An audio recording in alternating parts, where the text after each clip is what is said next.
now. Safe ground.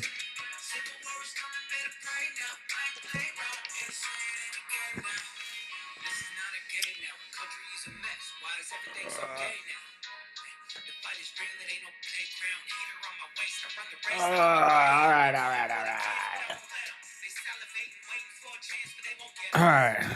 Dude, my eye's been twitching out for days now. Leviticus. We got an hour and a half.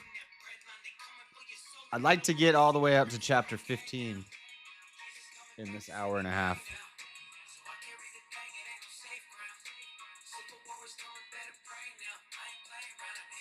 Ain't a game now. Oh my God, my eye is twitching. I don't know how to make it stop. Somebody said it means I need more water. Like probably real water instead of this water.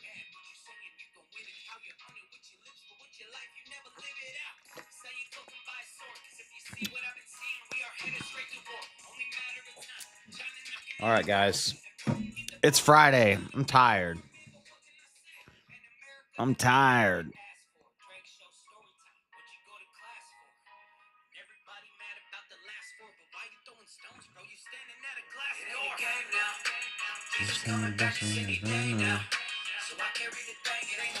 All right. It ain't a game now.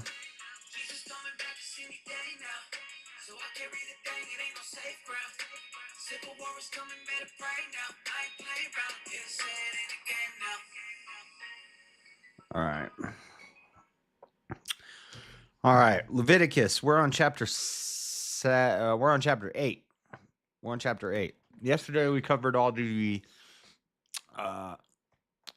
ritual sacrifices for the people, for the priest, the burnt offering, the waved offering, the peace offerings, the sin offerings, all the different offerings. Today, we're going to get into the priest being ordained, Aaron's sons ordained, the first service, and the first failure. I'm not sure what that means, first failure, but we're going to find out. And then we're going to start and see how far we can get into the ritual purity section of Leviticus, which is chapter 11 through 15. The ritual purities of the food, of childbirth, of skin, of mold. In chapter 15, we may not get to this today, but body fluids. That's going to be interesting. So let's get right into it. And then at 12:28, well, actually, there's going to be a 5-minute countdown before the premiere starts. So I could probably, once we get close, I'm going to pull up my stream in another window and I'm going to watch it.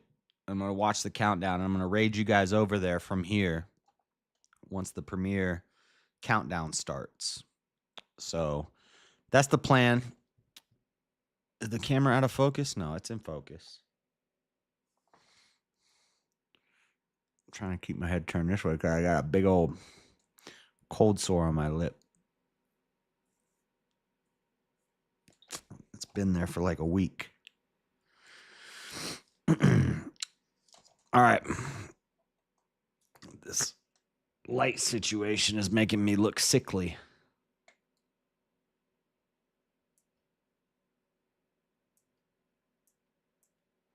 This one. All right. Let's get into this. Leviticus 7. Or Leviticus 8, sorry. Leviticus 8, let's start. This is Aaron's sons being ordained.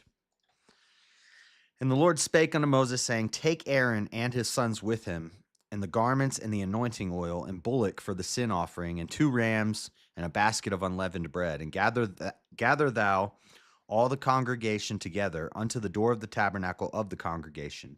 And Moses did as the Lord commanded him. And the assembly was gathered together unto the door of the tabernacle of the congregation. And Moses said unto the congregation, This is the thing which the Lord commanded to be done. And Moses brought Aaron and his son, washed them with water, and he put upon him the coat, and girded him with the girdle, and clothed him with the robe, and put the ephod upon him, and he girded him with the curious girdle of the ephod, and bound it unto him therewith. And he put the breastplate upon him. Also he put in the breastplate the Urim and the Thummim. And he put the mitre,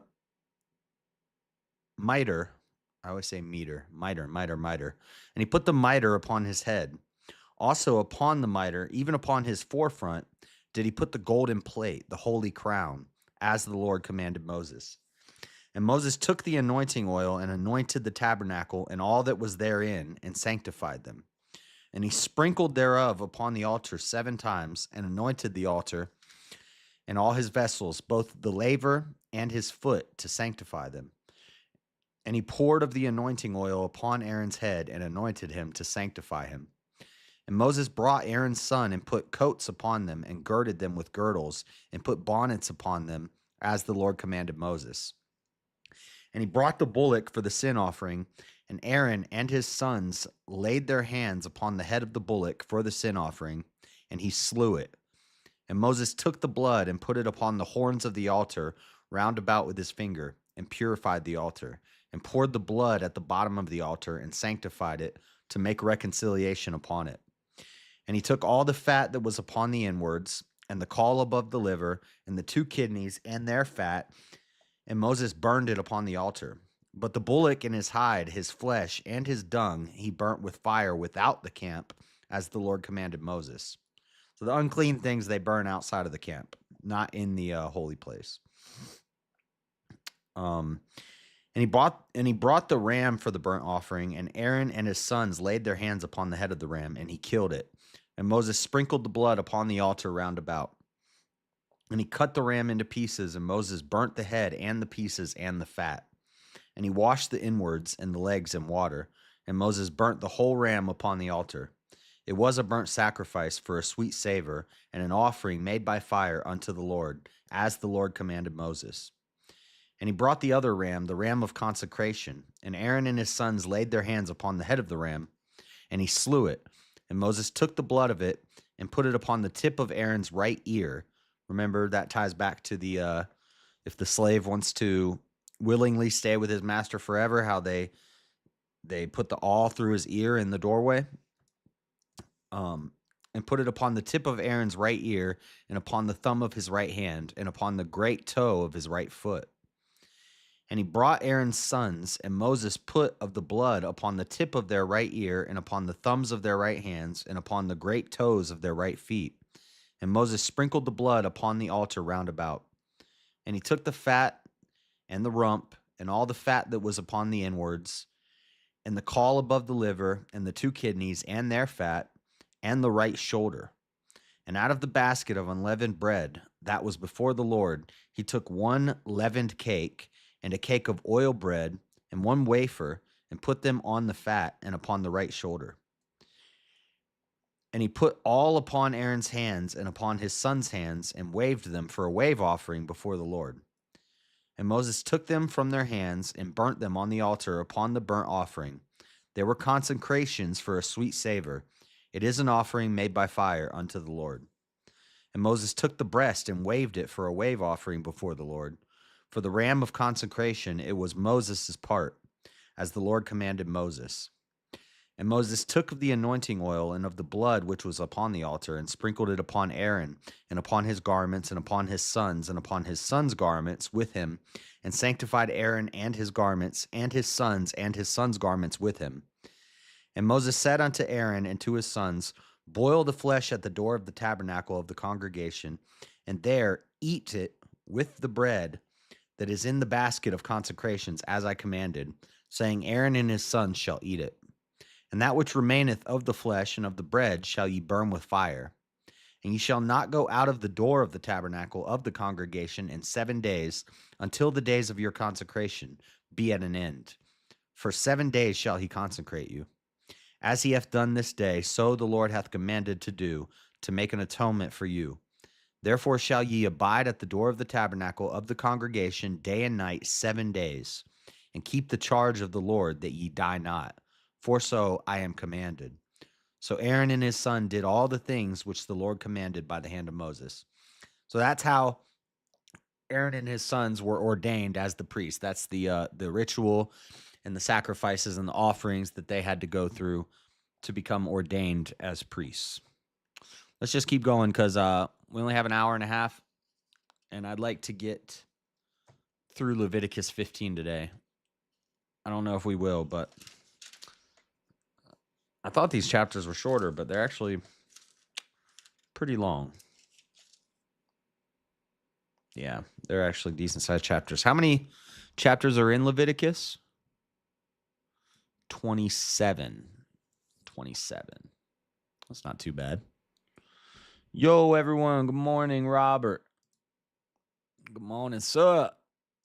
Morning, sir. It ain't a game now. Robert just pulled up and he ain't a lame now. Okay, chapter 9. This is the first service at the tabernacle. The priests begin the ministry. Chapter 9, and it came to pass on the 8th day that Moses called Aaron and his sons and the elders of Israel. And he said unto Aaron, Take thee a young calf for a sin offering, and a ram for a burnt offering without blemish, and offer them before the Lord. And unto the children of Israel thou shalt speak, saying, Take ye a kid of the goats for a sin offering, and a calf and a lamb, both of the first year, without blemish, for a burnt offering. Also a bullock and a ram for peace offerings, to sacrifice before the Lord, and a meat offering mingled with oil, for today the Lord will appear unto you. And they brought that which Moses commanded before the tabernacle. So they're going to do they're going to do a peace offering, a burnt offering, a sin offering, and a meat offering back to back to back on the 8th day. So Aaron and his sons had to wait outside the door of the tabernacle for 7 days and just stand there for 7 days. And now all the elders came, all of Israel's gathered around, and they're going to do all the offerings back to back to back. And this is going to be the beginning of the ministry. And they brought that which Moses commanded before the tabernacle of the congregation, and all the congregation drew near and stood before the Lord. And Moses said, This is the thing which the Lord commanded that ye should do, and the glory of the Lord shall appear unto you. And Moses said unto Aaron, Go unto the altar, and offer thy sin offering and thy burnt offering, and make an atonement for thyself and for the people, and offer the offering of the people, and make an atonement for them, as the Lord commanded. Aaron therefore went unto the altar and slew the calf of the sin offering, which was for himself. And the sons of Aaron brought the blood unto him, and he dipped his finger in the blood, and put it upon the horns of the altar, and poured out the blood at the bottom of the altar. But the fat and the kidneys and the caul above the liver of the sin offering he burnt upon the altar, as the Lord commanded Moses. And the flesh and the hide he burnt with fire without the camp, outside of the camp. And he slew the burnt offering, and Aaron's sons presented unto him the blood which he sprinkled round about upon the altar. And they presented the burnt offering unto him with the pieces thereof, and the head, and he burnt them upon the altar. And he did wash the inwards and the legs, and burnt them upon the burnt offering on the altar. And he brought the people's offering, and took the goat, which was the sin offering for the people, and slew it, and offered it for sin as the first. And he brought the burnt offering, and offered it according to the manner. And he brought the meat offering, and took a handful thereof, and burnt it upon the altar beside the burnt sacrifice of the morning. He slew also the bullock and the ram for a sacrifice of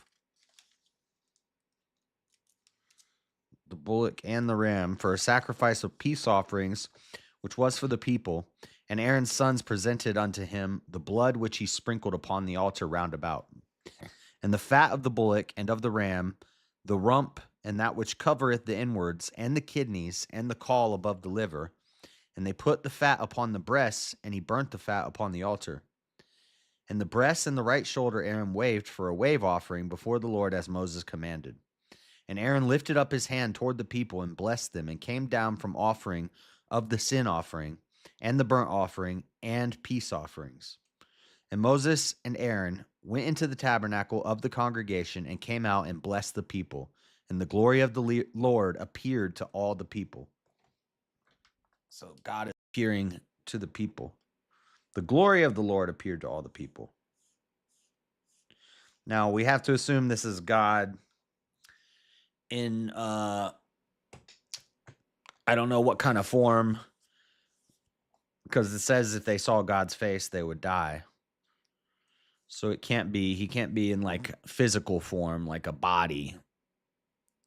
Some people say that Jesus actually, and this sounds like a joke, it sounds like I'm mocking or something, but it's actually a doctrine some people believe. It's basically time traveler Jesus, that Jesus incarnate, when Jesus came down, he's God in the flesh. He comes down to earth as Jesus. Being God in the flesh, he's still all powerful and he's still omnipotent and omnipresent, which means he's everywhere all the time. So physical body Jesus could actually be who some of these verses are talking about, like Jesus in his physical body, which wasn't made physical until later, but since he's omnipresent, he could be in the past also. I think that's a stretch. I don't know about that, but it's just something I've heard about before.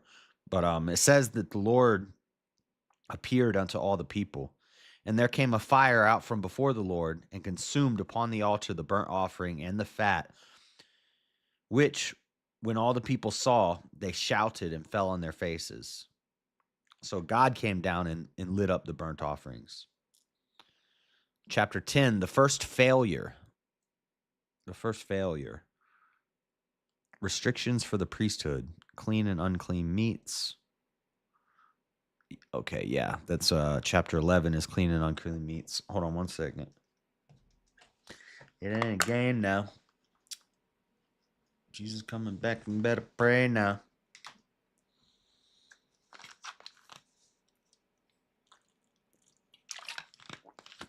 I don't know. If I just read, we're gonna get pretty far. Chat has to say something, so I have something to respond to. Or I'll just get through it and then we'll just hang out until 12:30. I need to, you know what I need to do is I need to read. Let me see something. I'm gonna do something real quick.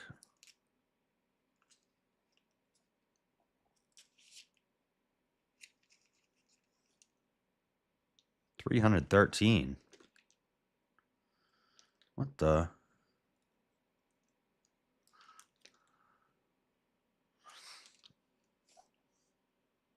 The page is at the top.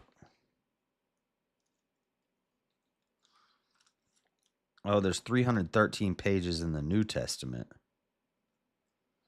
So I'm going to see how long it takes me to read a page. And then I'm going to do the math real quick to try to get an idea of how long it would take me if I read continuously to read the Bible. So 313 pages in this Bible in the New Testament plus 1,028. So that's 1,341.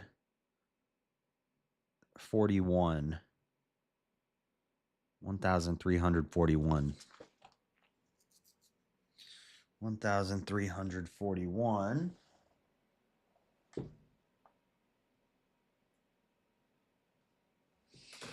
All right.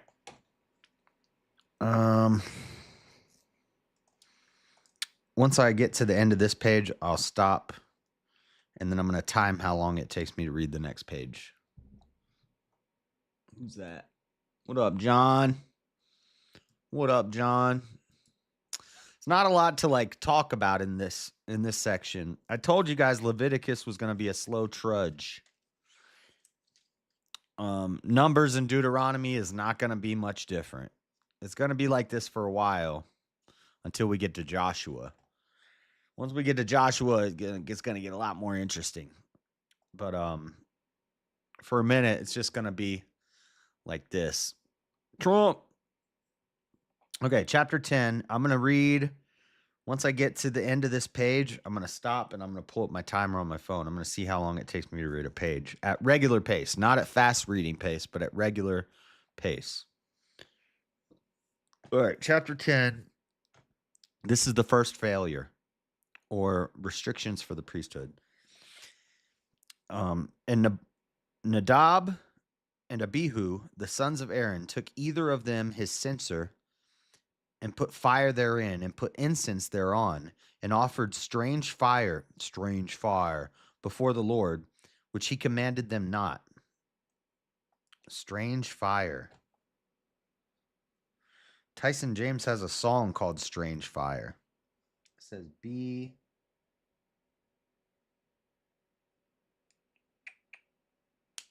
Exodus 39. Exodus 39. It's referencing me to Exodus 39.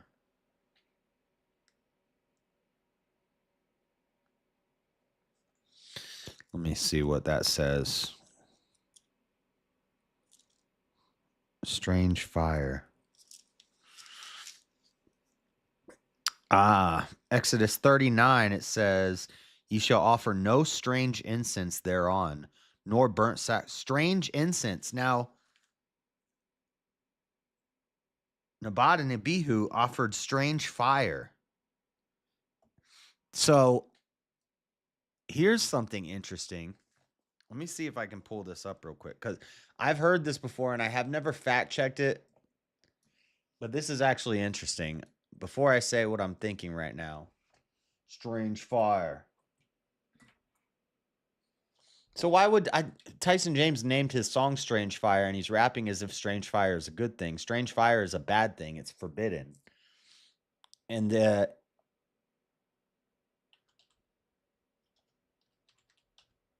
you guys know what I'm getting at,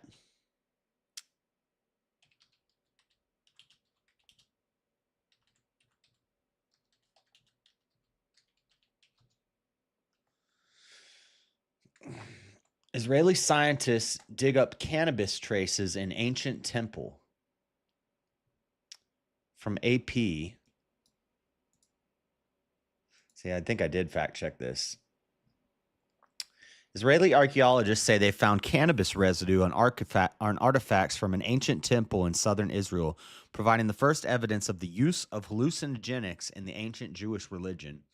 In a research paper, the authors say that discovery from an 8th century BC shrine in Tel Arad offers the first proof for use of mind-altering substance as part of cultic rituals in Judah, including the first Jewish temple that stood in Jerusalem at the same time.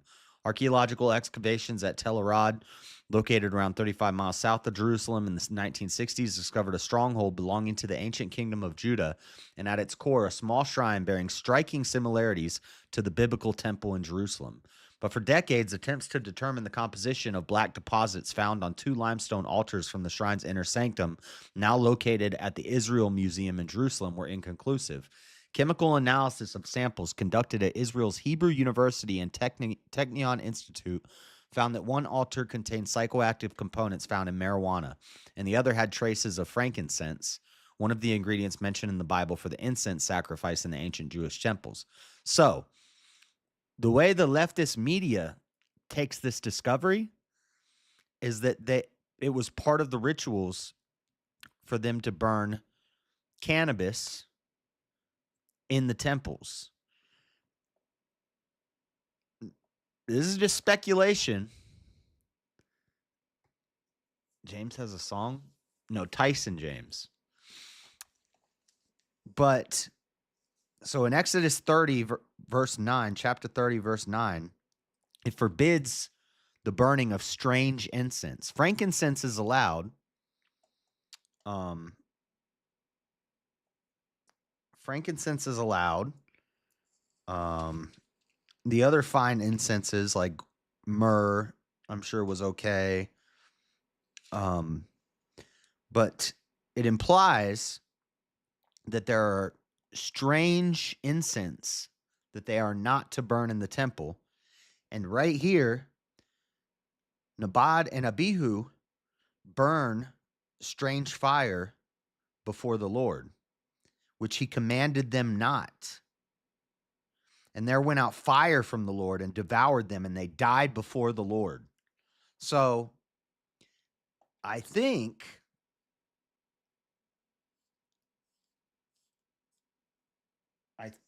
that they burned. I think the reason that they found cannabis and some cannabis residue in some of the temples, it could be true. It could be a lie to just discredit Judaism and Christians in general. Yes, strange incense like drugs. That's what I'm getting at. Hallucinogenic cannabis, basically pot. Because that region of the world, I'm sure, like cannabis, they call it weed because it can grow anywhere and it grows very easily. There probably was some things like that, and they found residue in some of the temples, CBD residue in some of the temples. So what I think is that is part of the strange incense or the strange fire. That's why they found the residue, but it doesn't mean it was part of God's ritual for them to do that. It means when they were doing that, they were violating a commandment from Exodus 30, verse 9. And then here in Leviticus 10, we see the first failure. They burn strange incense and they make strange fire in the temple on the altar. And what does God do? God comes down and burns them alive. God smoked a bowl of Abihu and Nabad. God smoked them. He roasted them. That's wild. I'm going to put a note here. I'm going to put cannabis ? Now, it could have been other types of herbs, maybe like some ayahuasca or something, but we have evidence from chemical analysis of samples conducted at the Hebrew University and Technion Institute found that they found psychoactive compounds found in marijuana were found in the temple. Researchers published their findings Friday in the academic journal Tel Aviv Journal of the Institute of Archaeology. Aaron Ari, curator of Iron Age archaeology at the Israel Museum in Jerusalem and lead author of the study, said the discovery was revolutionary as it was the earliest evidence of cannabis use in the ancient Near East and the first time we see psychoactive substances in a Judahite religion. But just because you found that residue does not mean that it was part of what they should have been doing. When they did that, so they could have been doing that. Now that I see this, I'm making the connection. They were doing that. So this is true.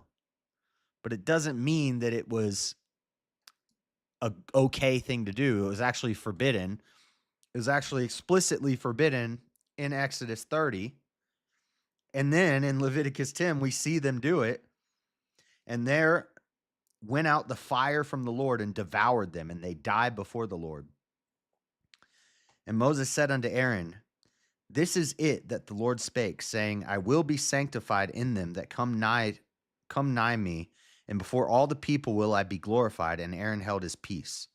And Moses called Mishael and Elzaphan, the sons of Uzziel, and uncle of Aaron, and said unto them, come near, carry your brethren from before the sanctuary out of the camp. So they went near and carried them in their coats out of the camp, and Moses had said. And Moses said unto Aaron and unto Eleazar and unto Ithamar his sons, uncover your heads, neither rend your clothes, lest ye die, and lest wrath come upon all the people. But let your brethren, the whole house of Israel, bewail the burning which the Lord hath kindled. Yeah. Let all the people know You break God's laws like this in his temple, he's going to toasty roast you. You want to do drugs in the temple, you're going to get lit up.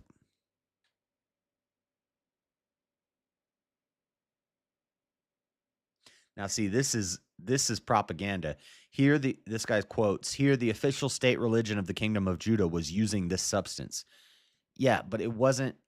It was a sin. It was something they should not be doing. He suggests it could point to how worship was conducted in the biblical temple in Jerusalem. Just read the Bible; it's in there. Yossi Garfinkel, an archaeology professor from Hebrew University who was not involved in the study, said that the ritual use of wine in Judaism and some indications of opium use, could have also been opium, elsewhere in the region, suggests that for the ancient Israel, it was a desirable thing to get into ecstasy and connect with God. This is BS. This is wrong. See, and this is at a Hebrew college. These are scientists at a Hebrew university. But it's right here in the Torah that they were forbidden from doing that. And they got lit on fire by God for doing it. So I don't know where these guys are. They're trying to spread. It's not biblical to get ripped. No, you can't do opium and pot. You can't burn opium and pot on the altar, or else God's going to burn you. And then everybody's going to watch. Bewail the burning which the Lord hath kindled. And ye shall not go out from the door of the tabernacle of the congregation, lest ye die. For the anointing oil of the Lord is upon you. And they did according to the word of Moses. And the Lord spake unto Aaron, saying, do not drink wine, nor strong drink, thou, nor thy sons with thee, when you go into the tabernacle of the congregation, lest ye die. So what are these Hebrew scholars talking about? You don't go in drunk, and you don't light pot and opium on the altar. Strange fire is forbidden. Drinking while you're in the temple is forbidden. And then these Hebrew scholars are trying to say, oh, we found cannabis residue in the temples, so all of the guys in the temple must have been getting high. No, you idiot. Some of them did, and they got lit up. Why do Roskas like pot, not relevant? Just never thought about the religious implications. I've looked into it a long time ago when I had dreads and I was like a pothead, and something about like it's God's herb or it's God's plant and it's being high gets you closer to God or some crap like that. I don't know. So do not drink and do not burn strange fire on the altar, and that ye may put difference between holy and unholy and between clean and unclean. Hold on, I got to highlight this because people have brought this up to me before. You know, they found cannabis in the temple. Yeah, I know. It says in the Bible that happened. Do you know what happened to those people when they did that? You found their residue on the temple too. You might find some Nabad and Abihu residue on the temple as well. You might find some dang Homo sapien residue up in that temple. That ye may put difference between holy and unholy and between clean and unclean. And that ye may teach the children of Israel all the statutes which the Lord has spoken unto them by the hand of Moses. And Moses spake unto Aaron and unto Eleazar and unto Ithamar his sons that were left, take the meat offering that remaineth of the offerings of the Lord made by fire, and eat it without leaven beside the altar, for it is most holy. And ye shall eat in the holy place, because it is thy due, and thy sons' due of the sacrifices of the Lord made by fire. For so I am commanded. And the wave breast and heaven and heave shoulder shall ye eat in a clean place, thou and thy sons and thy daughters with thee, for they be thy due, and thy sons' due. Sons is the last word of this page. Okay. Assuming nothing crazy comes up in this page that I want to stop and talk about, I'm going to try to read this page continuously and time it, and then do the math to figure out how long it would take me to read the whole Bible uninterrupted for the speed run attempt that we're going to do someday. They wanted strange fire and they got some strange fire. That's right. That's crazy. So once the temple's finally built, once the priests are finally ordained, the first failure, and that's what this pyramid says right here. It says the first failure, chapter 10. Right here. See that? First failure. So the first service happens in chapter 9. We have the sons ordained, then we have the first service in chapter 9. Then chapter 10, we have the first failure. The first failure of the priests in the temple is burning pot on the altar. And they got lit up. They got torched. Let's go. Bruh. Holy moly. No, that doesn't work either. Those guys smoking pot in the temple. Beta! Okay. That's wild. Huh. Okay. Let me get my timer. We're going to time this. And when we get to chapter 11, I'll say chapter 11. We're going to finish a couple more verses about the first failure, which we've already pretty much read. But chapter 11, we are going to get into purity rituals. And so chapter 11 is about food. They're going to be talking about how they purify their food. They weren't ready for that. Stopwatch? Yeah. All right. So when I say chapter 11, and I start reading chapter 11, remember, that's about how they purify their food. So I don't have to talk about it when we get to it. All right. And the last sentence we said, your daughter's dues and thy sons. The first word is going to be due. Not D-E-W, D-E-U. Okay, ready? Go. Due, which are given out of the sacrifices of peace offerings of the children of Israel. The heave shoulder and the wave breast shall they bring with the offerings made by fire of the fat, to wave it for a wave offering before the Lord. And it shall be thine and thy sons with thee by a statute forever, as the Lord hath commanded. And Moses diligently sought the goat of the sin offering, and behold, it was burnt. And he was angry with Eleazar and Ithamar, the sons of Aaron, which were left alive, saying, wherefore have ye not eaten the sin offering in the holy place, seeing it is the most holy, and God hath given it you to bear the iniquity of the congregation, to make atonement for them before the Lord? Behold, the blood of it was not brought in within the holy place. Ye should indeed have eaten it in the holy place, as I commanded. And Aaron said unto Moses, behold, this day have they offered their sin offering and their burnt offering before the Lord, and such things have befallen me. And if I had eaten the sin offering today, should it have been accepted in the sight of the Lord? And when Moses heard that, he was content. Chapter 11. And the Lord spake unto Moses and to Aaron, saying unto them, speak unto the children of Israel, saying, these are the beasts which ye shall eat among all the beasts that are on the earth.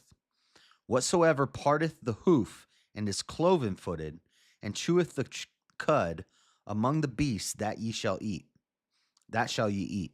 Nevertheless, these shall ye not eat of them that chew the cud, or of them that divide the hoof, as the camel, because he cheweth the cud, but divideth not the hoof. He is unclean unto you. And the coney, because he cheweth the cud, but divideth not the hoof. He is unclean to you. And the hare, because he cheweth the cud, but divideth not the hoof. He is unclean unto you. And the swine, though he divide the hoof, and be cloven-footed, yet he cheweth not the cud, he is unclean to you. Of their flesh shall ye not eat, and their carcass shall ye not touch. They are unclean to you. These shall ye eat of all that are in the waters.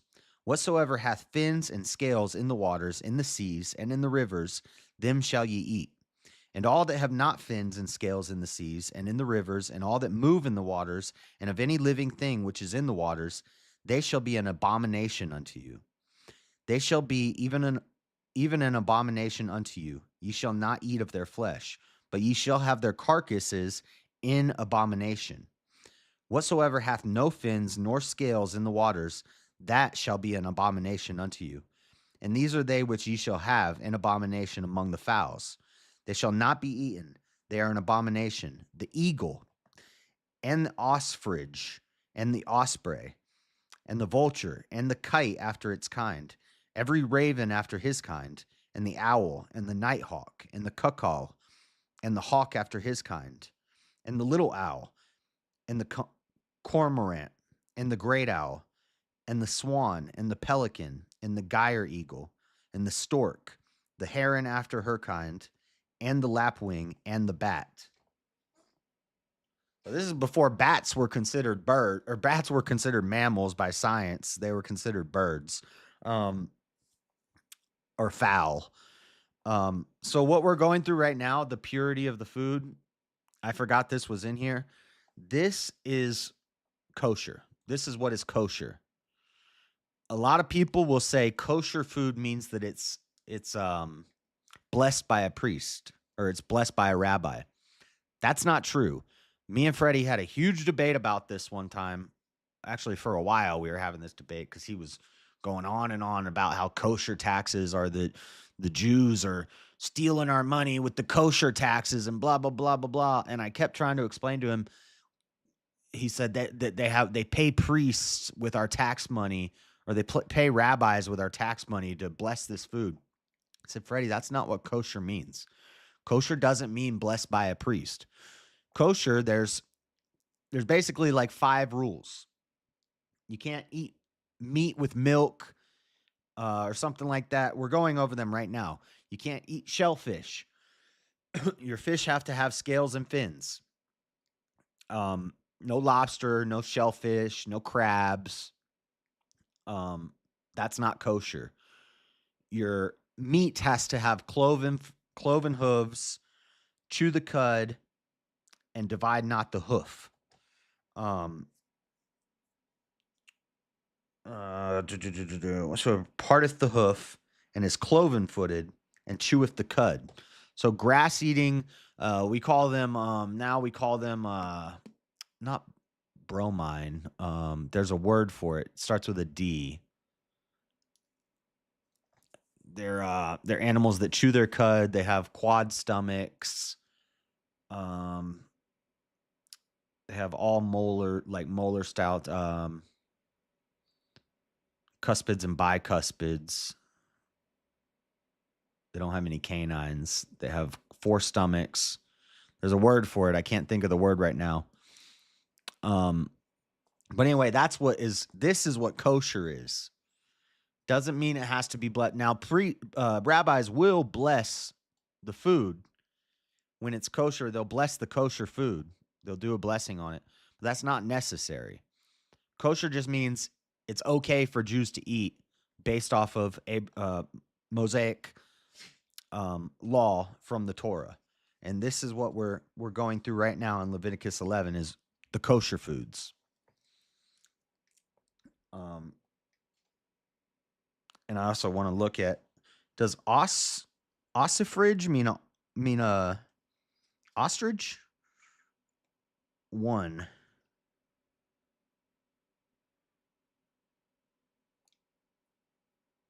Ossifrage is a gyre eagle. And a gyre eagle is a golden vulture.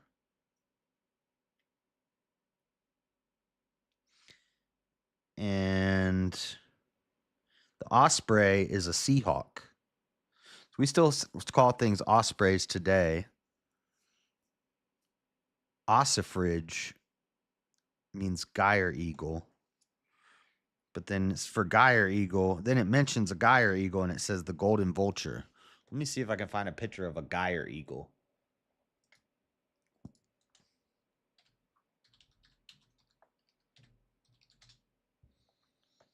Oh, I've seen these things before. It's a vulture. Yeah, it's a golden vulture. The Egyptian vulture. Or the golden vulture, the gyre eagle. Check this thing out.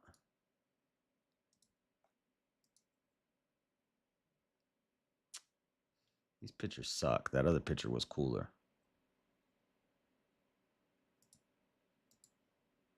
Look at this. Bearded vulture comes up with ossifrage. This is what I'm looking at. The Egyptian vulture, golden vulture, gyre eagle. That thing looks crazy. It looks like a normal vulture, but it's got a golden head.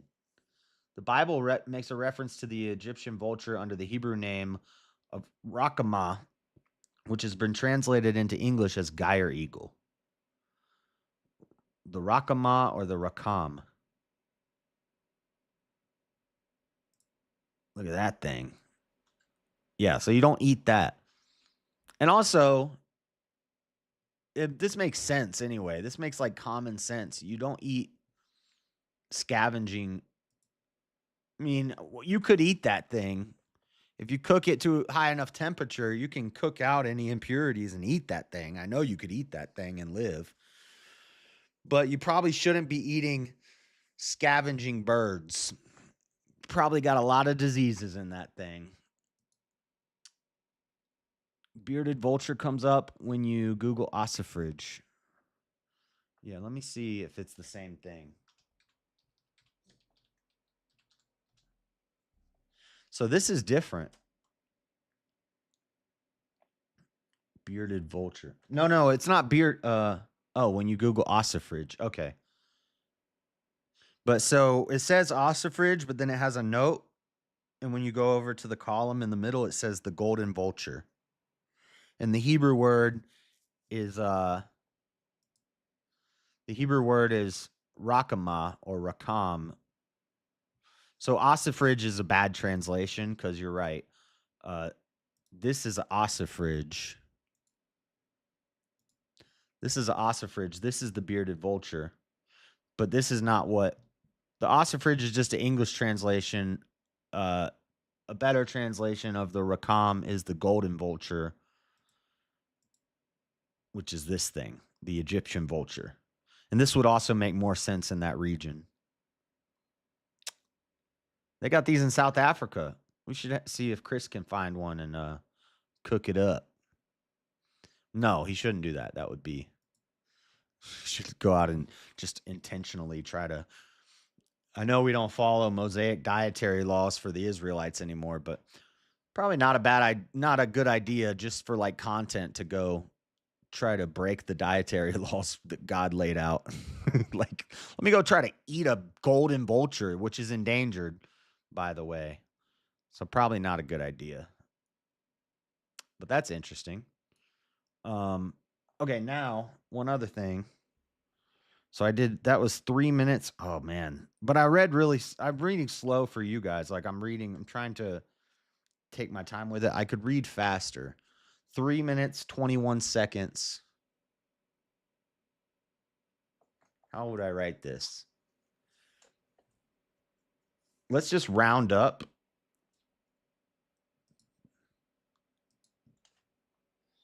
Three minutes, 22. I wonder if Google's going to get this for me. I'm going to put 3 minutes, 22 seconds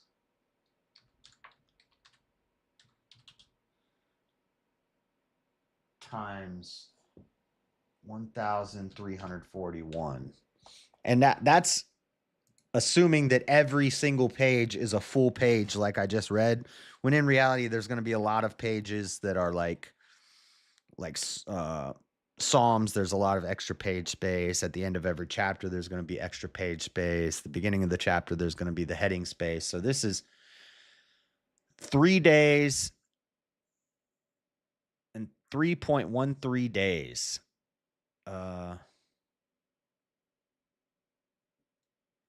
3.13 days.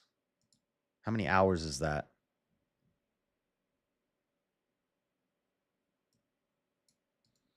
That's too slow. 24, 48, 72. That's like 76 hours. I believe the world record is 76 hours. Copy this. Let's see. In hours. 75.24 hours. 75.24 hours. And the world record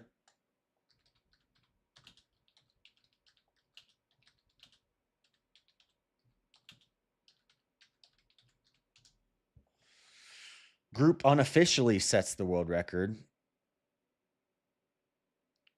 Record-breaking Bible reading attempt underway in Danville. What is the world record for reading the Bible? Oh, wait. The Guinness World Record for reading the Bible from start to finish is 113 hours. I thought it was way less than that.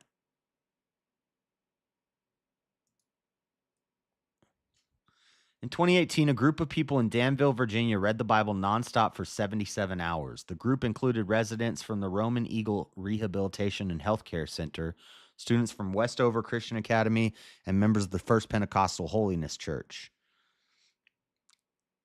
The average reader can read the Bible in 65 to 75 hours. That's doing the math that I just did. If you time how long it takes you to read a page and you do the math, you get 75 hours. The Bible is the best-selling publication of all time.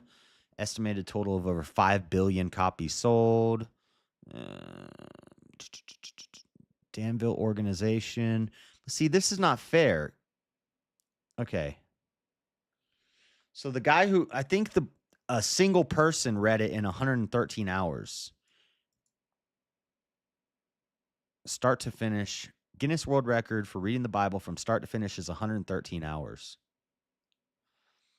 2018, a group of people read it nonstop for 77 hours. Did they finish it? And did they get the record? And did they take the record?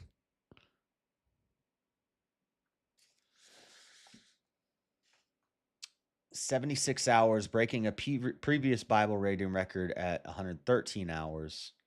But do they have the record? Fastest time to read Pulp Fiction. Fastest time to recite the 66 books of the Bible in order. Bella Roberts. I wonder how fast she did that.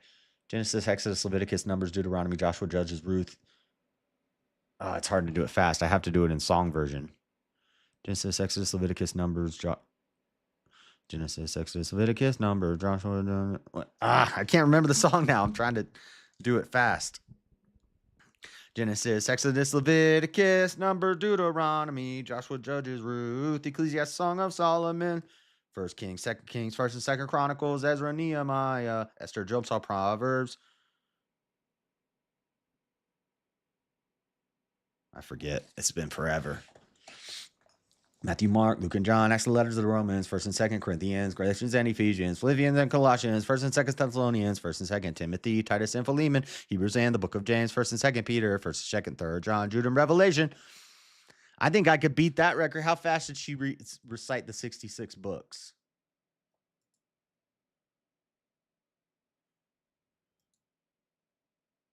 It's not going to let me read it. It's not going to let me watch this.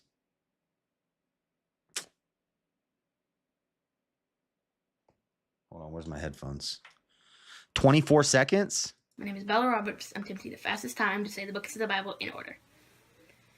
Genesis, Leviticus, Numbers, Deuteronomy, Joshua, Ruth, 1 Timothy, 2 Timothy, 1 Kings, 2 Kings, 1 Chronicles, Chronicles, Ezra, Nehemiah, Job, Psalm, Proverbs, Key, Songs, Isaiah, Jeremiah, Ezekiel, Daniel, Isaiah, Joel, Isaiah, John, Micah, Habakkuk, Zephaniah, Haggai, Malachi, Matthew, Mark, Luke, John, Acts, 1 Corinthians, 2 Corinthians, Galatians, Ephesians, Philippians, Colossians, 1 Thessalonians, 2 Thessalonians, 1 Timothy, 2 Timothy, Titus, 1 James, 1 Peter, 2 Peter, 1 John, 2 3 Jude, Revelation. I could do it faster. If I worked on it, I could do it faster because she's, no offense to this girl. I'm looking at her. I don't want to be mean, but she was taking a lot of breaths. You know, she's taking a lot of breaths. I could do it all in one breath. I can recite Rap God, you know, in one breath. So if I got that down, I think I could beat that record. Dude, we should do like a Bible record breaking stream one day. Well, hold on. This guy did it in 18 seconds. Wait, 24, 16, 18, 19. She just did it and she's got the record, 16 seconds. I could do it faster. Hold on a second. See, I would have to memorize them. I can do them all, but I have to sing a song when I do it.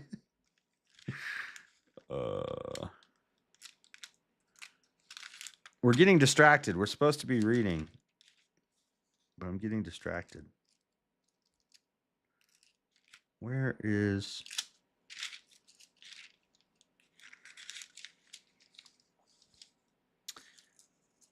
Oh, this is in alphabetical order. Oh, here we go. Genesis, Exodus, Leviticus, Numbers, Deuteronomy, Joshua, Judges, Ruth, 1st, 2nd Samuel, 1st King. Do I have to say 1st Samuel, 2nd Samuel, or can I say 1st and 2nd Samuel? Genesis, Exodus, Leviticus, Numbers, Deuteronomy, Joshua, Judges, Ruth, 1st Samuel, 2nd Samuel, 1st Kings, 2nd Kings, 1st, 2nd Chronicles, Ezra, Nehemiah, Esther, Job, Saul, Proverbs, Ecclesiastes, Song of Solomon, Isaiah, Jeremiah, Lamentations, Ezekiel, Daniel, Hosea, Joel, Amos, Obadiah, Jonah, Micah, Nahum, Habakkuk, Zephaniah, Haggai, Zechariah, Malachi, Matthew, Mark, Luke, John, Acts, the letters, and Romans, 1st, 2nd Corinthians, Galatians, Ephesians, Philippians, Colossians, 1st, 2nd Thessalonians, 1st, 2nd Timothy, Titus, Philemon, Hebrews, and James, 1st, 2nd Peter, John, 1st, 2nd, 3rd John, Jude, and Revelation. How fast was that? How fast was that? Dude, I'm so used to the song. So when you hear me, I say Acts to the letters to the Romans. That's how the song goes. So I say Acts to the letters because I'm so used to the song. I got to get the song out of my head. And then I say 1st and 2nd, 3rd John, Jude, and Revelation. Instead of, how did she say it? Do you have to say, can I say 1st and 2nd Samuel? 1st and 2nd, 1st, 2nd, 3rd John? 16 seconds, we will repopulate the world. Yeah, I think I could do this. I think I could take this record. Hold on, let me see. Isaiah, Jeremiah, Ezekiel, Daniel, Isaiah, Joel, Obadiah, John, Micah, Habakkuk, Zephaniah, Haggai, Zechariah, Malachi, Matthew, Mark, Luke, John, Acts, 1st Corinthians, 2nd Corinthians, Galatians, Ephesians, Philippians, Colossians, 1st Thessalonians, 2nd Thessalonians, 1st Timothy, 2nd Timothy, Titus, 1st Peter, 1st Peter, 1st John, 2nd, 3rd John, Jude, Revelation. Wait, did she say? So she was saying 1st Corinthians, 2nd Corinthians, 1st Thessalonians, 2nd Thessalonians.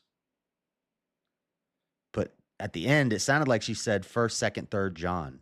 Peter, 1st John, 2nd, 3rd John, Jude, Revelation.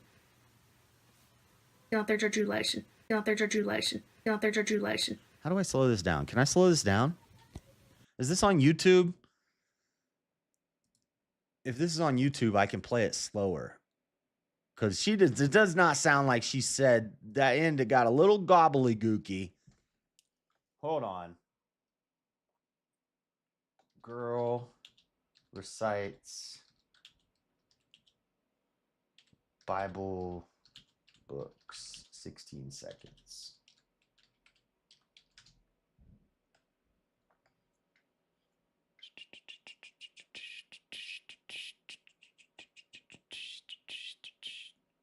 Is it true you've memorized 15 books of the Bible? I mean, I had a lot of that memorized in like 2nd grade, so the video's not on YouTube. I want to slow it down because Peter, 1st John, 2nd, 3rd John, Jude, Revelation. Jude and Revelations. That sounds like, well, that's what she's saying. I don't know about all that.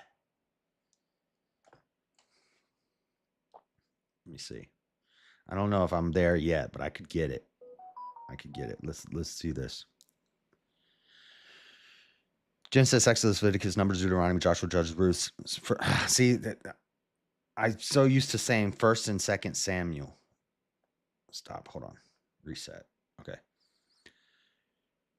Genesis, Exodus, Leviticus, Numbers, Deuteronomy, Joshua, Judges, Ruth, 1st Samuel, 2nd Samuel, 1st Kings, 2nd Kings, 1st Chronicles, 2nd Chronicles, Ezra, Nehemiah, Esther, Job, Psalm, Proverbs, Ecclesiastes, Song of Solomon, Isaiah, Jeremiah, Lamentations, Ezekiel, Daniel, Hosea, Joel, Amos, Obadiah, Jonah, Micah, Nahum, Habakkuk, Zephaniah, Haggai, Zechariah, Malachi, Matthew, Mark, Luke, John, Acts, the letters, Romans, 1st, 2nd Corinthians, Galatians, Ephesians, Philippians, Colossians, 1st Thessalonians, 2nd Thessalonians, 1st Timothy, 2nd Timothy, Titus, Philemon, Hebrews, James, 1st Peter, 2nd Peter, 1st John, 3rd John, 2nd John, Jude, Revelation. 26 seconds. We got a lot of work to do, boys. It's a mumble rap. Yeah. Did she do you hear all those breaths? I could do it in one breath. I got 26 seconds. We got to tighten up, boys. I'm taking this record from this little girl. She's like 10 years old. I'm going to smash that record. Let's listen to some other ones. Hold on. This guy's 18 seconds. Maybe he sounds less.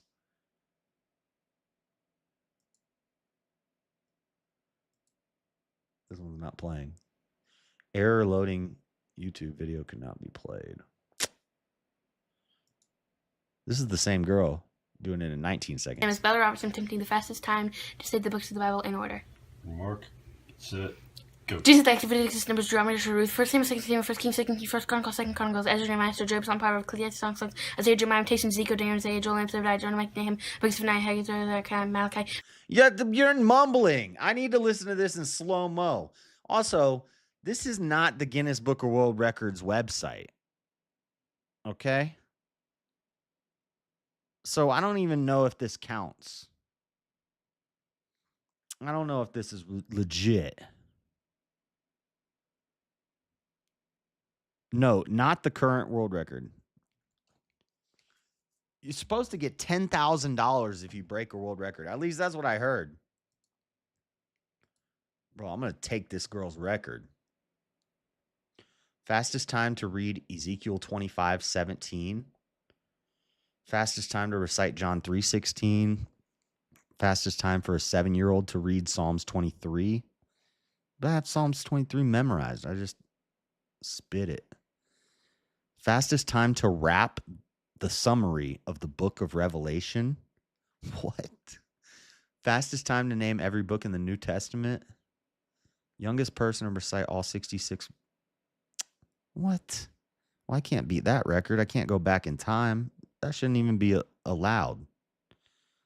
Largest group to recite John 3:16 while standing on one foot. What?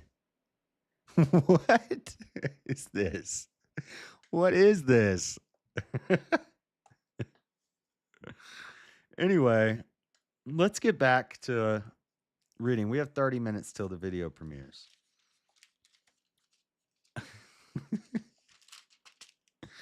I was trying to figure out, okay. So I don't know. I think the record time reading the Bible from an individual is 113 hours.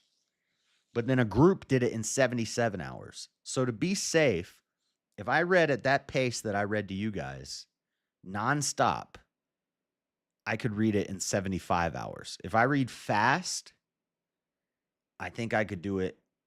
I could do sub 70. I think I could get sub 70. The problem is the logistics. So I think that there's like some rules, like you get to take a 1-hour nap every 4 hours. And I don't know if that counts in your time or if you stop the clock at that point.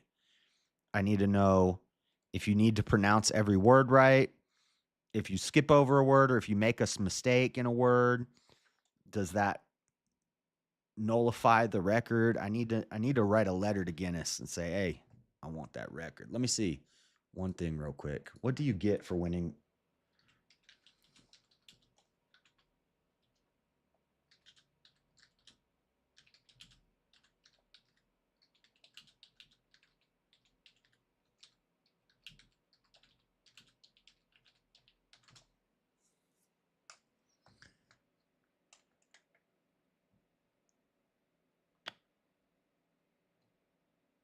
Come on, AI.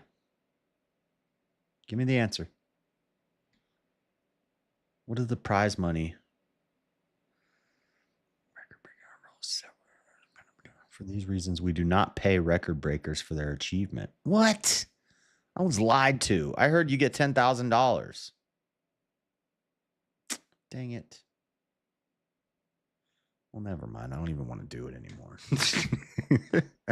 What's the point? It would be a cool stream, but I thought you win $10,000 for doing it. Dang. That's lame. That's lame. But, if I did a 75-hour straight speed reading the Bible stream and I got a world record, I'd probably get a whole lot of subscribers out of it and some super chats. All right. We're still on chapter 11. Let's keep going. The unclean foods.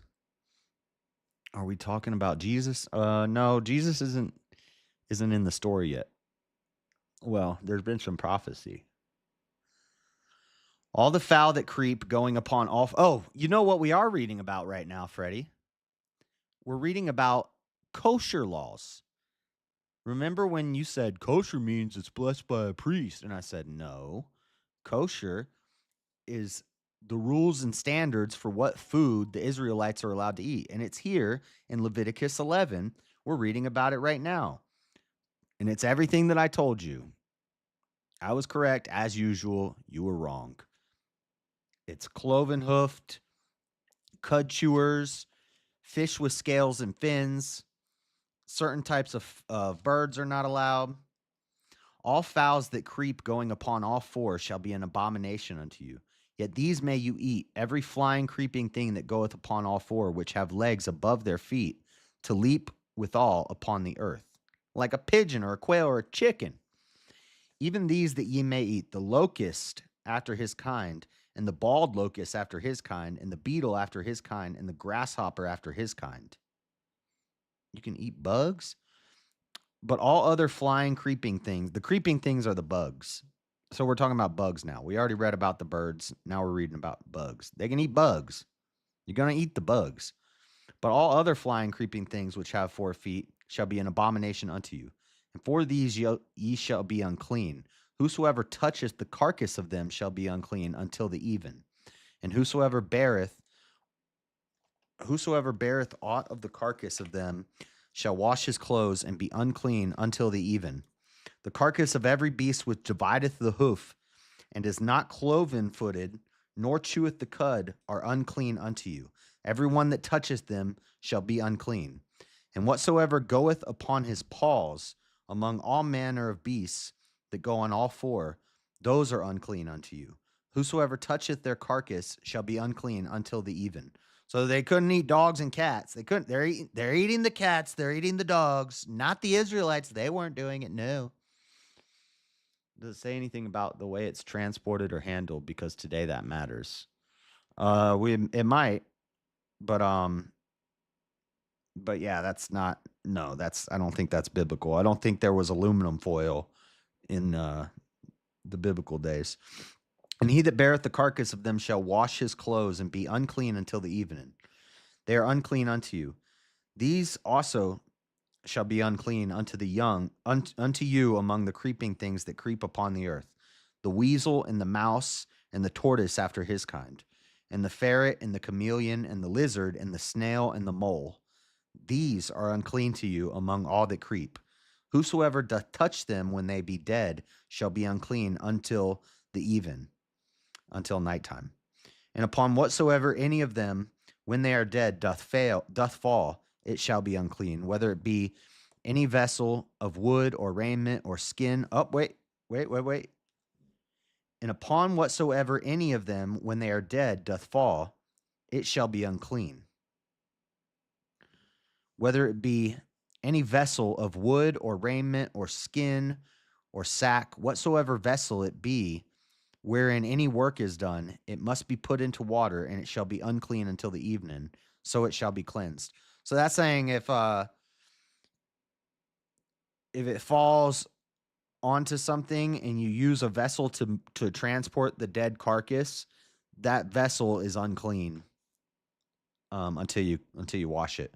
Which, yeah, that could just be a like literal cleanliness, like not like holiness cleanliness, but like, yeah, if a certain type of animal dies on your plates, you don't want to eat off of those plates. That's not clean. You need to wash it.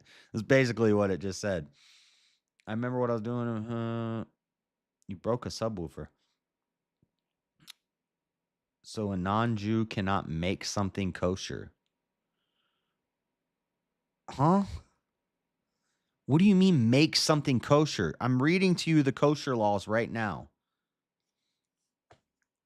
And every earthen vessel whereinto any of them falleth, whatsoever is in it shall be unclean, and ye shall break it. Of all meat which may be eaten, that on which such water cometh shall be unclean, and all drink that may be drunk in every such vessel shall be unclean. And everything whereupon any part of their carcass falleth shall be unclean, whether it be oven or ranges for pots, they shall be broken down, for they are unclean, and shall be unclean unto you. Nevertheless, a fountain or pit wherein there is plenty of water shall be clean, but that which toucheth their carcass shall be unclean. And if any part of their carcass fall upon any sowing seed which is to be sown, it shall be clean. But if any water be put upon the seed, or any part of their carcass fall thereon, it shall be unclean unto you. And if any beast of which ye may eat die, he that toucheth the carcass thereof shall be unclean until the even. And he that eateth of the carcass of it shall wash his clothes and be unclean until the even.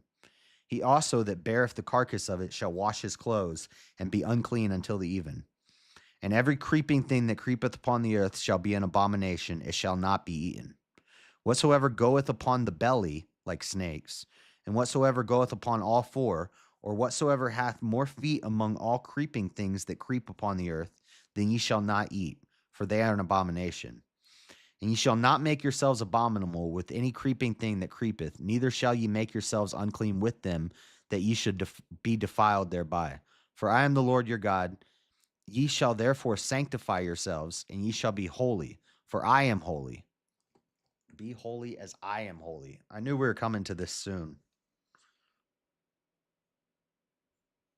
And I wanted to mark that. God commands us to be holy as he is holy, and Jesus commands us to be holy as our Father in heaven is holy. For I am the Lord your God. Ye shall therefore sanctify yourselves, or Jesus says perfect, but sanctify yourselves, and ye shall be holy, for I am holy. Neither shall ye defile yourselves with any manner of creeping thing that creepeth upon the earth. For I am the Lord that bringeth you up out of the land of Egypt to be your God. Ye shall therefore be holy, for I am holy.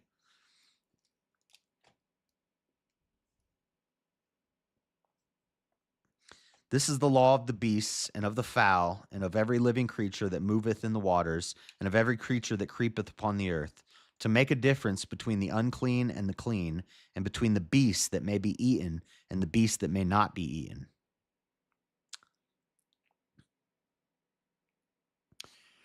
Chapter 12. We got 20 minutes. And the Lord spake, this is a short chapter. So this is the purity of, so that was the purity of food. Now we're going to look at the purity of childbirth. And the Lord spake unto Moses, saying, Speak unto the children of Israel, saying, If a woman have conceived seed and born a man child, then she shall be unclean 7 days. According to the days of the separation for her infirmity shall she be unclean. And in the 8th day the flesh of his foreskin shall be circumcised. And she shall then continue in the blood of her purity, purifying 33 days. She shall touch no hallowed thing, nor come into the sanctuary until the days of her purifying be fulfilled. So after you had a baby, you can't come in the temple. You got to be purified first. But if she bear a maid child, I'm sure atheists would have a problem with that verse. But if she bear a maid child, then she shall be unclean 2 weeks, as in her separation, and she shall continue in the blood of her purifying 60 days. So if you have a boy, you're considered unclean for 7 days, and for 33 days, you have to continue to clean yourself. If you have a girl, you're unclean for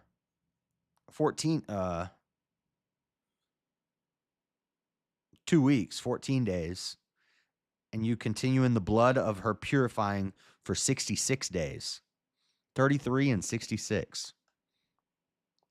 And when the days of her purifying are fulfilled, for a son or for a daughter, she shall bring a lamb of the first year for a burnt offering, and a young pigeon or a turtle dove for a sin offering unto the door of the tabernacle of the congregation unto the priest, who shall offer it before the Lord and make an atonement for her.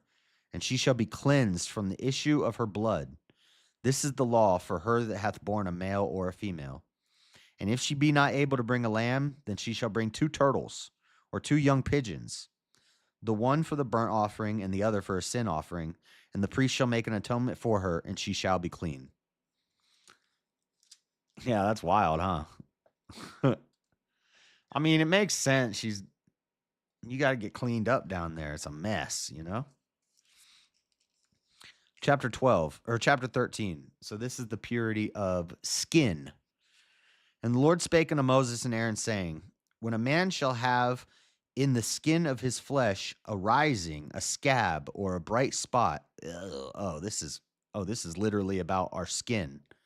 This is dermatology. And it be in the skin of his flesh like the plague of leprosy, then he shall be brought unto Aaron the priest, or unto one of his sons the priests. And the priest shall look on the plague in the skin of the flesh, and when the hair in the plague is turned white, and the plague in sight be deeper than the skin of his flesh, it is a plague of leprosy. And the priest shall look on him and pronounce him unclean. If the bright spot be white in the skin of his flesh, and in sight be not deeper than the skin, and the hair thereof be not turned white, then the priest shall shut up him that hath the plague 7 days. And the priest shall look on him the 7 days, and behold, if the plague in his sight be at a stay, and the plague spread not in the skin, then the priest shall shut him up 7 days more. And the priest shall look on him again the 7th day, and behold, if the plague be some... Holy cow, this is a long chapter. Sanitary laws for leprosy. This chapter, we're going to have to stop after this. Is she going to bring this? Think she needs to bring an emu? If the plague be somewhat dark, and the plague spread not in the skin, the priest shall pronounce him clean. It is but a scab, and he shall wash his clothes and be clean. But if the scab spread much abroad in the skin, after that he hath seen of the priest for his cleansing, he shall be seen of the priest again. And if the priest see that, behold, the scab spreadeth in the skin, then the priest shall pronounce him unclean. It is a leprosy. When the plague of leprosy is in a man, then he shall be brought unto the priest.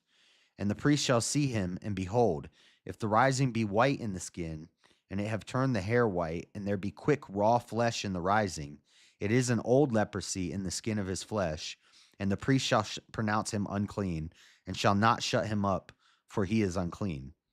And if a leprosy break out abroad in the skin, and the leprosy cover all the skin of him that hath the plague, from his head even to his foot, wheresoever the priest looketh, then the priest shall consider, and behold, if the leprosy have covered all his flesh, he shall pronounce him clean that hath the plague. It is all turned white, he is clean. You hear that, Freddie? But when raw flesh appeareth in him, he shall be unclean. And the priest shall see the raw flesh, and pronounce him to be unclean, for the raw flesh is unclean. It is a leprosy. Or if the raw flesh turn again, and be changed unto white, he shall come unto the priest. And the priest shall see him, and behold, if the plague be turned into white, then the priest shall pronounce him clean that hath the plague. He is clean. The flesh also, in which even in the skin thereof was a boil, and is healed, in the place of the boil there be a white rising, or a bright spot, white and somewhat reddish, and it be shown to the priest. This is nasty. And if when the priest seeth it, behold, it be in the sight lower than the skin, and the hair thereof be turned white, the priest shall pronounce him unclean. It is a plague of leprosy, broken out of the boil. But gross. But if the priest look on it, and behold, there be no white hairs therein, and if it be not lower than the skin, but be somewhat, this is very descriptive of how to deal with leprosy. It's a problem back then. If it be not lower than the skin, but be somewhat dark, then the priest shall shut him up 7 days. People will say this is all metaphor. This is a medical book about procedures you do with people with leprosy. Like, this is not a metaphor. What is the metaphor for this? This is very descriptive. And if it spread much abroad in the skin, then the priest shall pronounce him unclean. It is a plague. But if the bright spot stay in his place, and spread not, it is a burning boil, and the priest shall pronounce him clean. Or if there be any flesh in the skin, whereof there is a hot burning, and the quick flesh that burneth have a white bright spot, somewhat reddish or white. And who said that the Bible is not scientific? This is medical science right here. If the skin is hot, you got an infection. If it's a boil and it starts to spread, it's infected, and the hair's turning white. But if it's just a boil and it's starting to go down, then maybe you just burnt yourself. You're clean. If there is any flesh in the skin whereof there is a hot burning, and the quick flesh that burneth have a white bright spot, somewhat reddish or white, then the priest shall look upon it, and behold, if the hair in the bright spot be turned white, and it be in sight deeper than the skin, it is a leprosy broken out of the burning. So is leprosy just like an infection? No. Wherefore the priest shall pronounce him unclean. It is the plague of leprosy. But if the priest look on it, and behold, there be no white hair in the bright spot, and it be no lower than the other skin, but be somewhat dark, then the priest shall shut him up 7 days. Quarantine, and the priest shall look upon him the 7th day, and if it be spread much abroad in the skin, then the priest shall pronounce him unclean. It is the plague of leprosy. And if the bright spot stay in his place and spread not in the skin, but it be somewhat dark, it is a rising of the burning, and the priest shall pronounce him clean, for it is an inflammation of the burning.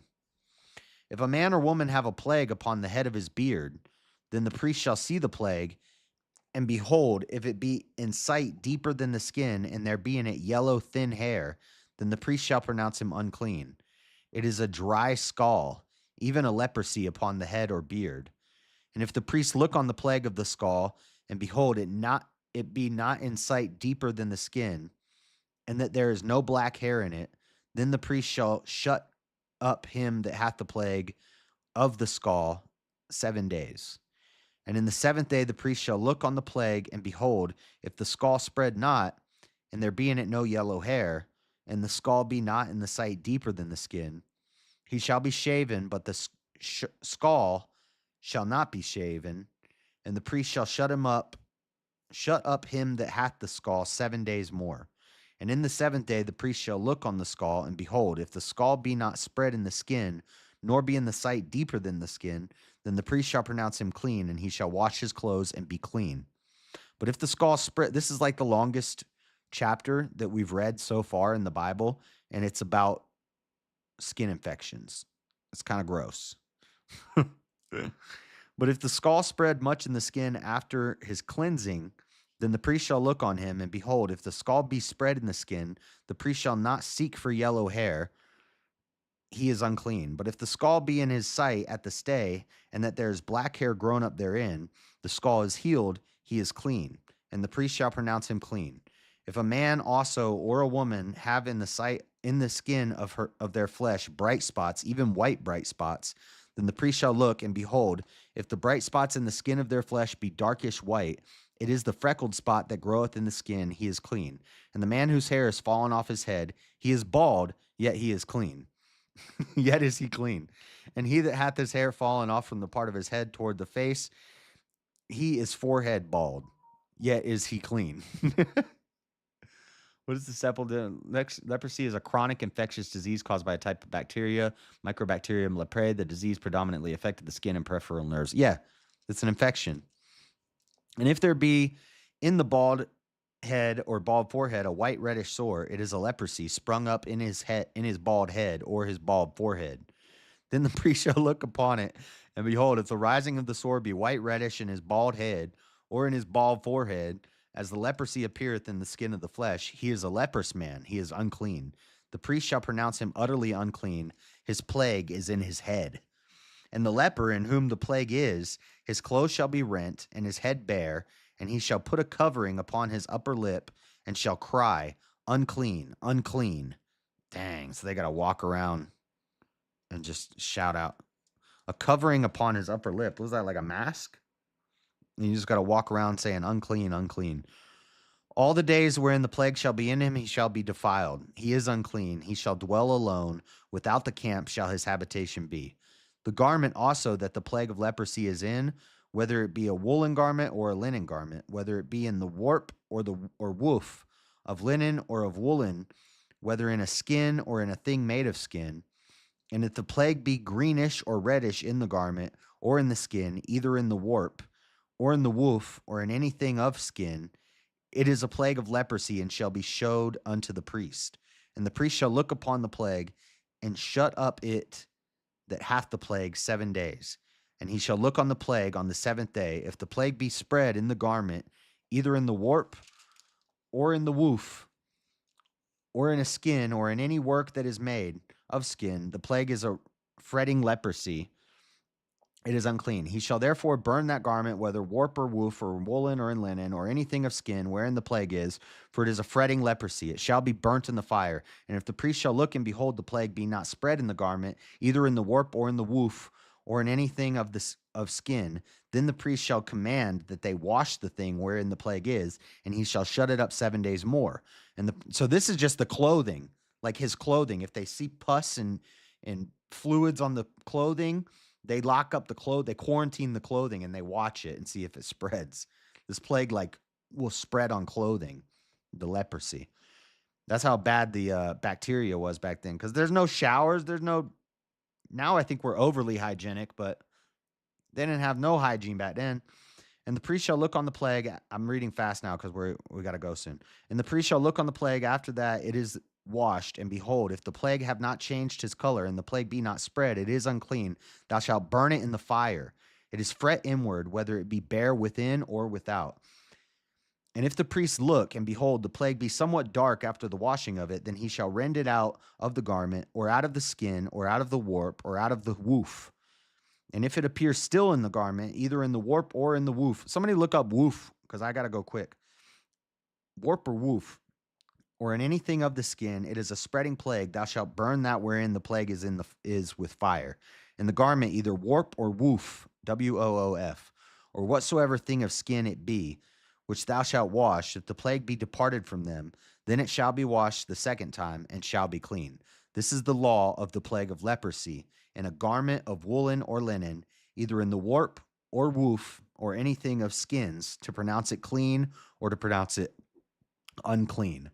Tomorrow, we will read about how they purify mold and bodily fluids. If that was skin, leprosy, was that graphic, I can't wait to read about bodily fluids tomorrow. Or not tomorrow. We'll be back on Tuesday. I'm not leaving you just yet. Woof refers to a woolen or knitted material made of linen or wool or leather. Okay. Warp or woof. So, okay. Let me go to YouTube real quick and go to my own video. We got a video premiering. I think you guys will like it. Hopefully you like it. And I'll be in the premiere and I can watch it with you guys. And I'll be hanging out in the chat with you.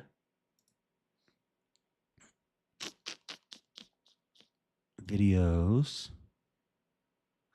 Upcoming premiere. Premieres at 12:30. So the countdown's going to begin in 4 minutes. So I'm going to say my goodbyes to you guys, and I'm going to set up this raid real quick. I may have to wait until it starts. That's why I did a 5-minute countdown. Oh, no, I got it. So in a couple minutes, I'm going to end the stream, and we're all going to get raided over there. It's the protest video. It's from the Not My President's Day protest on Monday that I went to. A lot of anarcho-commies, a lot of commies, a lot of hateful people. There's a lot of foul language. There's a hobo pepper sprays, an anti-Trump crazy lady. I got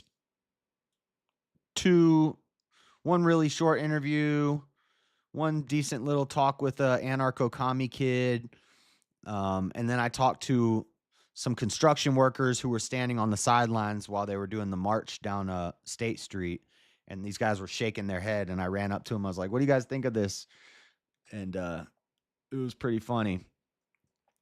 But and then I interviewed the girl with the sign that said save our big booty Latinas, but I forgot to record it. But you do see the sign in the video. But yeah, I'll get better with the interviews. I got pretty comfortable with it that day, but I just got to once I start talking to them, I'm comfortable. The first interview is really quick because I stopped it because you see me, I'll keep looking at the camera. It's because I'm holding the gimbal and there's a face tracker, and the face tracker was on me. So I was trying to turn it to look at him, the guy who I was talking to, so that I could talk to him and look at him and have the camera looking at him with me on the edge of the screen.